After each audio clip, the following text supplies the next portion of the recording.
Bacaan dari surat pertama Rasul Petrus. Sebab kamu tahu bahwa kamu telah ditebus dari cara hidupmu yang sia-sia, yang kamu warisi dari nenek moyangmu itu, bukan dengan barang yang fana, bukan pula dengan perak atau emas, melainkan dengan darah yang mahal, yaitu darah Kristus, yang sama seperti darah anak domba yang tak bernoda dan tak bercacat. Ia telah dipilih sebelum dunia dijadikan. Tetapi karena kamu baru menyatakan dirinya pada zaman akhir, oleh dialah kamu percaya kepada Allah, yang telah membangkitkan dia dari antara orang mati dan yang telah memuliakannya, sehingga imanmu dan pengharapanmu tertuju kepada Allah. Karena kamu telah menyucikan dirimu oleh ketaatan kepada kebenaran, sehingga kamu dapat mengamalkan kasih persaudaraan yang tulus ikhlas, hendaklah kamu bersungguh-sungguh saling mengasihi dengan segenap hatimu. Karena kamu telah dilahirkan kembali, bukan dari benih yang fana, tetapi dari benih yang tidak fana, oleh firman Allah yang hidup dan yang kekal. Sebab semua yang hidup adalah seperti rumput, dan segala kemuliaannya seperti bunga rumput. Rumput menjadi kering dan bunga gugur, tetapi firman Tuhan tetap untuk selama-lamanya. Inilah firman yang disampaikan Injil kepada kamu. Demikianlah sabda Tuhan. Megahkanlah Tuhan, hai Yerusalem. Megahkanlah Tuhan, hai Yerusalem. Pujilah Allahmu, hai Sion. Sebab ia meneguhkan palang pintu gerbangmu dan memberkati anak-anakmu di antaramu. Megahkanlah Tuhan, hai Yerusalem. Ia memberikan kesejahteraan kepada daerahmu dan mengenyangkan engkau dengan gandum yang terbaik. Ia menyampaikan perintahnya ke bumi, dengan segera firman-Nya berlari.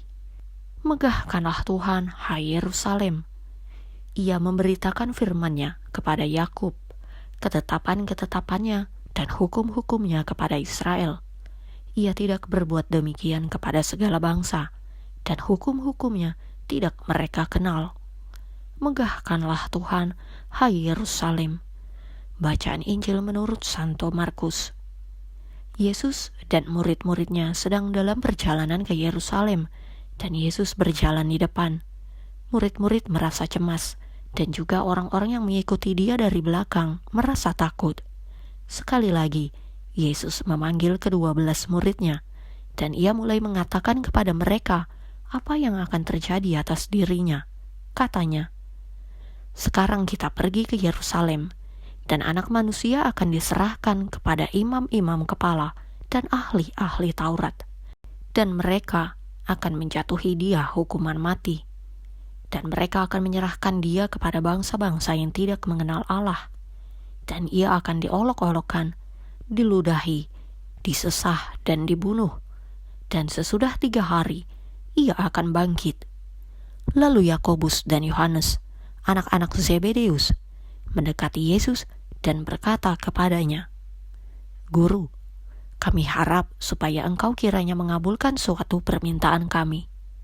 Jawabnya kepada mereka, "Apa yang kamu kehendaki aku perbuat bagimu?" Lalu kata mereka, "Perkenankanlah kami duduk dalam kemuliaan-Mu kelak, yang seorang lagi di sebelah kananmu, dan yang seorang di sebelah kirimu."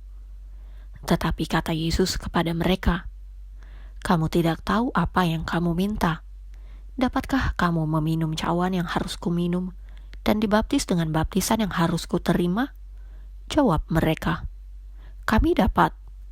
Yesus berkata kepada mereka, "Memang, kamu akan meminum cawan yang harus kuminum, dan akan dibaptis dengan baptisan yang harus kuterima. Tetapi hal duduk di sebelah kananku atau di sebelah kiriku, aku tidak berhak memberikannya. Itu akan diberikan kepada orang-orang bagi siapa itu telah disediakan." Mendengar itu, ke-10 murid yang lain menjadi marah kepada Yakobus dan Yohanes. Tetapi Yesus memanggil mereka, lalu berkata, "Kamu tahu bahwa mereka yang disebut pemerintah bangsa-bangsa memerintah rakyatnya dengan tangan besi, dan pembesar-pembesarnya menjalankan kuasanya dengan keras atas mereka. Tidaklah demikian di antara kamu. Barang siapa ingin menjadi besar di antara kamu, hendaklah ia menjadi pelayanmu. Dan barang siapa ingin menjadi yang terkemuka di antara kamu, hendaklah ia menjadi hamba untuk semuanya. Karena Anak Manusia juga datang bukan untuk dilayani, melainkan untuk melayani, dan untuk memberikan nyawanya menjadi tebusan bagi banyak orang. Demikianlah Injil Tuhan.